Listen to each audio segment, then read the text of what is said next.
Curfew sa Mandawi City libkaso na sa syudad dunot sa pagpaubos kanila sa Alert Level 2 unsa kaha sa ubang LGU. Ang detalye sa report ni Nico Serino. Lakip ang Mandawi City sa mga lugar sa nasod nga gianunsyo sa IATF nga i-downgrade na ang alert level status sugod ugma. Gikan 3, ipaubos kini sa alert level 2 tungod sa nakaubos nga mga kaso sa COVID. Gihangop kini ni Mandawi City Mayor Jonas Cortez ug mipahibaw nga mo issue og executive order kabahin niini. Gusto niya libkaso na ang curfew sa dakbayan aron matabangan ang mga labing nanginahanglan sama sa mga negosyo. Daghan sa nga tumakiigsunan nga kaning sa panggabi town nga na-affected, no?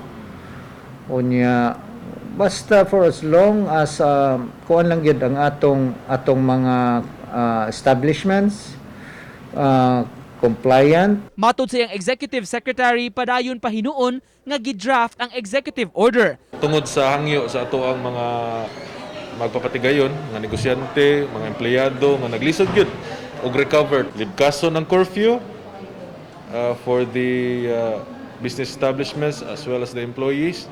However, magpabilin ang curfew para sa mga minors. Kining usa ka batchoyan sa daan SB Kabahog sa barangay Ibabaw, Estancia, nalipay sa maong kalambuan ug nagplano nga mubalik na pag-operate 24/7 sama ni atong wala pa ang pandemya. Tungod sa COVID-19, hilabihan kuno nga naapektuhan ang ilang halin ug panginabuhian. Mas okay ang halin sa gabi kaysa buntag. Una, Sa una nga kuan. Sa wala pa'y pandemic. karon Karon ingaw kayo. tabak na. Pohon-pohon.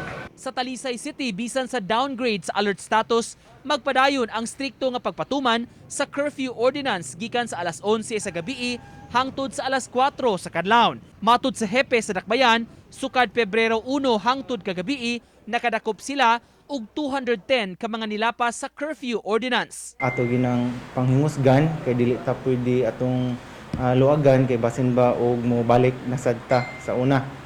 So continue gyapon ug unsay na guidelines na kaset sa alert level 2 atong ipadayon. Samtang alang sa Talisay City Health Officer, Pila ka percent ang atong maalaw, like 70% ba? But when it comes to mga health protocols, ato nang gihapon stricter implements because they're forecasting probably sa election period, labi na after election mo increase ang cases. uban ni Godfrey Relien ug June Solon, Nico Sereno, Balitang Bisdak.